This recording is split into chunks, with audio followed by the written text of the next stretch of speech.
राय sir आपके पास आता हूँ, आपने जो जिक्र भी हुआ, ये जो कोई फहरिस्त छोड़ मतलब बहुत लंबी फहरिस्त है जो आप इसमें ये ब्लेम ये है कि इतिहास या तथ्यों से तोड़ना मरोड़ना, इतिहास से कितनी बार खेल किया जाता है। क्या कुछ अभी कहा भी आपने अविनाश सर ने कि केरल स्टोरी का जिक्र किया, ऐसी बहुत सारी है जहां जो हमें सूट कर रहा है वो चलेगा, बाकी फिर हमको। और इसमें विवाद में एक चीज और भी मैं चाहूंगा कि ये विवाद खड़ा होने के बाद जो नहीं जानते थे 1999 का वो कांड भूल चुके थे या नहीं जानते थे, आज की जो जनरेशन है, आप सोचिए कि 25 बरस हो रहा है, तो आपने उसको पुनर्जीवित कर दिया, उस पूरे के पूरे मसले को, मामले को।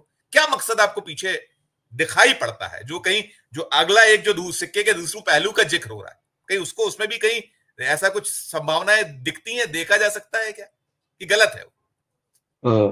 धन्यवाद संजीव। देखिए, अविनाश भाई ने बहुत ही बेबाकी से अपनी टिप्पणी रखी है, और वो चूंकि उस प्लेटफॉर्म पर बैठे हैं इस वक्त जिस प्लेटफॉर्म पर ये फिल्म आई है, और उसके एक तरह से विशारद हैं वो, तो सारी चीजें काफी हद तक साफ हो जाती हैं। लेकिन ये बड़े दुर्भाग्य की बात है संजीव कि हमारे यहाँ कुछ ऐतिहासिक तथ्यों से खिलवाड़ करने फिल्मों में, और उन पर्दे पर जो है उसका दुरुपयोग करने, दुरुपयोग से मेरा मतलब यह है कि सियासी मकसद से उसको पेश करने, उसकी टाइमिंग आप देखिए, तो ये सब चीजें इस बात की ओर संकेत करती हैं कि जो भारतीय जनता पार्टी की हुकूमत है वो कई मामलों में किस तरह से इतिहास के इन पन्नों के साथ छेड़खानी कर रही है। आपने कंधार कांड की जो C-184 की बात कही है, आप बिल्कुल ठीक कह रहे थे, जो इशारा आप कर रहे थे, भोला और जो शंकर है, ये ठीक है कि दो नामों की वजह से उसको रोका गया या जो भी किया गया और उसके डायरेक्टर को बुलाया गया, लेकिन असल कहानी मेरी नजर में तो कुछ और है। दरअसल भारत की आजादी के बाद कंधार कांड एक आजाद और ताकतवर मुल्क जो 71 हो चुका था, उसके बाद ये होना मुझे लगता है कि बहुत ही हमारे इतिहास की एक शर्मनाक और कलंकित गाथा है। और चूंकि मुझे याद है, मैंने उस उन परिवारों से बात की थी जिन परिवारों के लोग बच के आए थे और जिनकी डेथ भी जिनकी हो गई थी, वहां 2-3 लोग जो थे, तो और उन लोगों ने तक कहा था कि देश की खातिर आतंकवादियों को छोड़ना ठीक नहीं।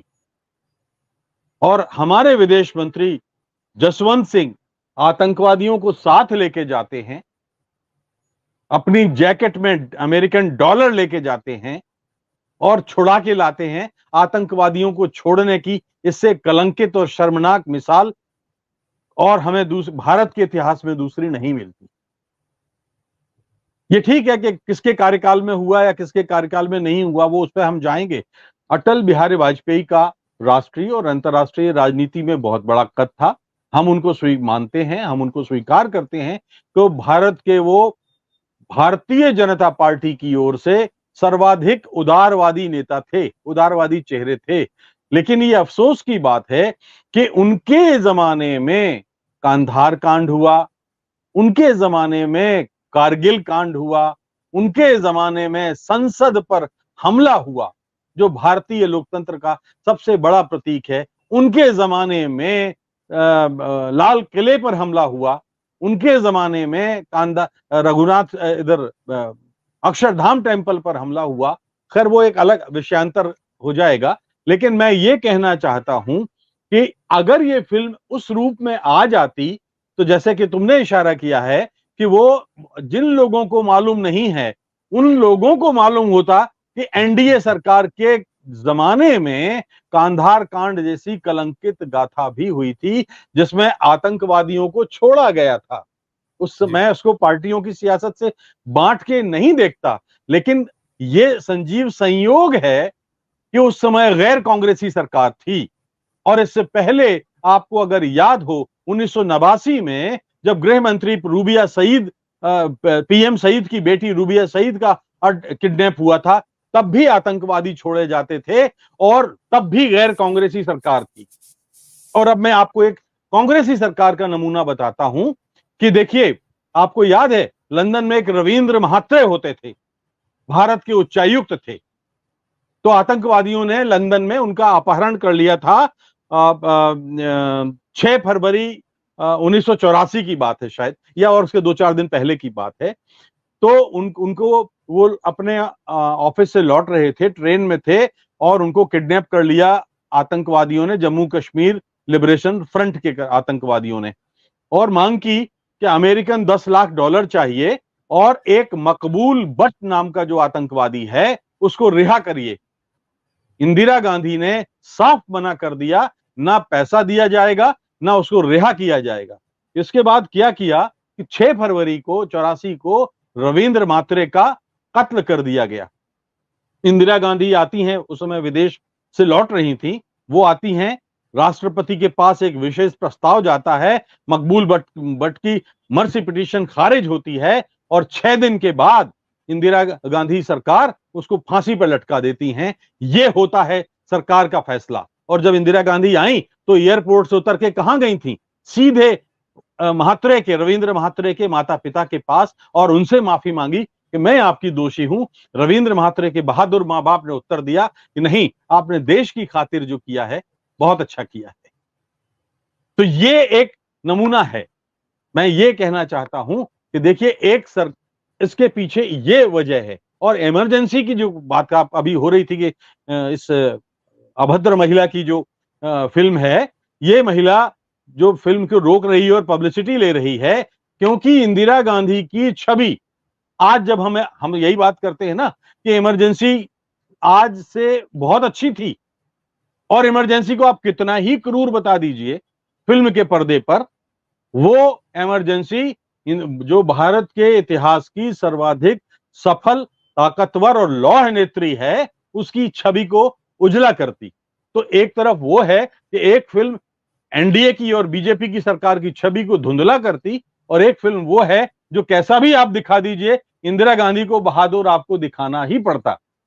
इसलिए ये दोनों फिल्मों के साथ पर्दे के पीछे की जो राजनीति है, मुझे वो दिख रही है। और इसलिए मैं कहता हूं कि कई बार हमारे यहां जो इतिहास, एक और उदाहरण बता करके मैं अपनी बात समाप्त करूंगा कि एक दौर ऐसा भी था, अविनाश भाई को याद होगा, एक फिल्म बनी थी मिर्जा गालिब, 1951 या 53 की बात है, सोहराब मोदी साहब ने बनाई थी। तो सोहराब मोदी साहब ने, अब जो पटकथा उनके पास आई थी, उस पटकथा में कुछ दृश्य अपनी तरफ से जोड़ दिए।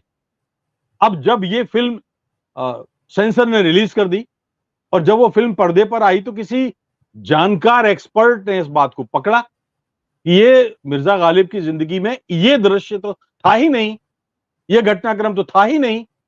तो उसने तुरंत उस समय के प्राइम मिनिस्टर जवाहरलाल नेहरू को शिकायत की, और जवाहरलाल नेहरू ने सेंसर बोर्ड को आदेश दिया, और सोहराब मोदी की इस फिल्म का सेंसर सर्टिफिकेट वापस लिया गया। सोहराब मोदी साहब नेहरू साहब के पास गए, नेहरू जी के पास गए, और नेहरू जी ने कहा कि श्रीमान, आपको ऐतिहासिक तथ्यों के साथ छेड़खानी करने, इतिहास के साथ खिलवाड़ करने का कोई हक नहीं है। सोहराब मोदी ने अपनी गलती मानी, और उसके बाद लौट के आए, परिवर्तन किए, और जस का तस कहानी जो मिर्जा गालिब की थी वो पेश की। उसके बाद सेंसर सर्टिफिकेट दूसरा दिया गया, और उसके बाद उस फिल्म को राष्ट्रपति पुरस्कार मिला। तो मैं ये कह रहा हूं कि सरकारों की एक प्राथमिकता क्या होती है। जैसा एक कहावत है हमारे यहाँ, देसी कहावत है, जैसा खाओ अन्न वैसा बने मन। तो ये हमारी नई पीढ़ियों का अन्न है, नई पीढ़ियों के लिए संस्कार हैं, जो संस्कार हम दे रहे हैं इसे विकृत इतिहास को देकर। एक और फिल्म आई थी, अविनाश भाई को याद होगी, एक्सीडेंटल प्राइम मिनिस्टर, जो मनमोहन सिंह के बारे में थी। और वो किताब, जो अफसोस की बात यह है कि वो किताब उनके ही सलाहकार सज्जन ने लिखी थी, और जब फिल्म आई तो उसमें देख, मैं नाम जानबूझ के नाम नहीं ले रहा हूं, मेरे लिए वो स्थितियां अलग हैं। ऐसे इतिहास के ऐसे खलनायकों के नाम नहीं लिए जाते संजीव, और ना मैं नाम लेने की कोशिश करता हूं, कभी नहीं लेता हूं मैं। तो है ना, तो वो जब फिल्म आई थी, उस फिल्म में आपको पता है कि 2007 में जब सारे संसार में मंदी आई थी, और मनमोहन सिंह ने किस शानदार ढंग से उस मंदी का मुकाबला किया था, उसका कोई जिक्र नहीं था। जब जिस सोमनाथ चटर्जी को, जिस सीपीएम ने जिनको निकाल दिया था पार्टी से, और उन्होंने पार्टी के हितों को ऊपर जाकर के लोकसभा अध्यक्ष होने के नाते अमेरिका के साथ परमाणु समझौते का समर्थन किया था, उसका कोई जिक्र नहीं था। ऐसी, और पूरी फिल्म में उनके ही सलाहकार ने अपनी छवि दिखाने के लिए कहा, मैं जो बोलता हूं वो पीएम करेंगे, पीएम का मैं सलाहकार हूं। यानी पीएम को बौना करके खुद का महिमा मंडन उस फिल्म में किया गया था। तो मेरा कहना यह है, आखिरी अंतिम बात मैं ये कहता हूं कि ऐसी फिल्मों का जो मैं ऐतिहासिक तथ्यों को विकृत करके परोसने का जो प्रयोग है, ये राष्ट्रद्रोह की श्रेणी में है, और जो ऐसा करे उसको, उसके लिए भी सजा फांसी होनी चाहिए। जी राय सर, इसमें तो हम अब जो चल रहा है, हमने तो ये भी देखा कि कल वो शाही सवारी पर भी आपत्ति आ गई। मतलब क्या है, किस तरफ आप जा रहे हो? 1100 साल पुराना एक जो हमारा एक वो है, उसमें शाही शब्द पे आपत्ति आ रही, क्या कहिएगा, कैसे? और बाकी मैंने जो आपसे कहा है वो भी आपका एक कंक्लूडिंग रिमार्क। देखिए, पहले तो शाही सवारी के बारे में जो मैंने सुना स्पष्टीकरण उनका ये है कि ये इससे सामंती बोध होता है, ठीक है, यही कहा है ना उन्होंने। कल तो मुख्यमंत्री भाई ने साहब, कल मुख्यमंत्री ने राजसी सवारी कहा है, अभी वो उस पे और कहा शायद प्रकाश इससे डाल भी। सामंत मतलब फ्यूडल एहसास होता है, जी जी इसका अर्थ जी यही तो निकलता है ना। जी जी जी जी। संविधान का अनुच्छेद 18 ये कहता है कि कोई श्रीमंत नहीं कहा जाएगा। माधवराव सिंधिया का बेटा क्या लगवाता है अपने यहां? जी श्रीमंत बोलते हैं उसको कि नहीं सर। बोलते हैं? अनुच्छेद 18 कहता है कि कोई महाराज नहीं कहेगा, कोई राजा नहीं कहेगा, कोई बेगम नहीं कहेगा, और उनको महाराजा कहा जाता है। मैं एक ही उदाहरण दे रहा हूं, बाकी तो बहुत सारे उदाहरण हैं। तो जी ये बात तो खत्म हो गई। दूसरी जी बात, अविनाश जी ने जो बात कही ना कि वैकल्पिक मीडिया खड़ा कर दिया है, अविनाश भाई, अब ये वैकल्पिक मीडिया ही मुख्य मीडिया है। अब वो वैकल्पिक मीडिया है जो अभी तक मुख्य मीडिया बना हुआ था, अब तो उसको अपने अस्तित्व के लिए संघर्ष करना पड़ रहा है। अब आप देखिए कि टीआरपी के लिए और पैसों के लिए क्या मारामारी वहां हो रही है। वैकल्पिक मीडिया मुख्यधारा मीडिया में इसलिए आया कि हम अपने सरोकारों के साथ आए हैं, इसमें पैसा नहीं है। ये एक बात। दूसरी बात जो तुमने कंक्लूडिंग रिमार्क की कही आपने संजीव जी, मैं एक और बता दूं कि हमने पिछले 50 60 70 सालों में जिस तरह से बड़े मेहनत करके स्वायत्तता पूर्वक संवैधानिक संस्थाओं को खड़ा किया था, उन संस्थाओं को फिर जिंदा करना बहुत जरूरी है। सेंसर बोर्ड भी उनमें से एक है। मैं एक उदाहरण चलते चलते और बता देता हूं कि साहिर साहब इतने बड़े गीतकार थे, शायर थे, और उन्होंने एक फिल्म में एक लाइन लिखी थी। वो लाइन ये थी कि तुम्हारा जिस्म हर एक लहर के झकोले से मेरी खुली हुई बाहों में झूल जाता है। और इस लाइन पर सेंसर बोर्ड ने कहा यह अश्लील है। देखिए, जो मैंने लाइन पढ़ी अभी अश्लील है, और साहिर साहब को वो लाइन बदलनी पड़ी थी। तो एक तरफ वो ताकतवर था, और एक ताकतवर सेंसर बोर्ड हम आज देख रहे हैं कि सेंसर बोर्ड ने एक्सीडेंटल प्राइम मिनिस्टर ने कहा था कि इन हिस्सों को काट दीजिए। तो वो काटने की बात कौन करे? वो फिल्म के प्रोमो में शामिल किए गए, पब्लिसिटी में शामिल किए गए। तो ये सेंसर बोर्ड है। जब हम अपनी ही संस्थाओं को इस तरह से ध्वस्त करने पर उतारू हैं, तो आप देखिए कि अंजामे गुलिस्तां क्या होगा। मैंने अभी कहा कि जो इतिहास को छेड़छाड़ करके कर सकते हैं, पेश कर सकते हैं, उनको राष्ट्रद्रोही वाला जो आरोप है वो लगना चाहिए।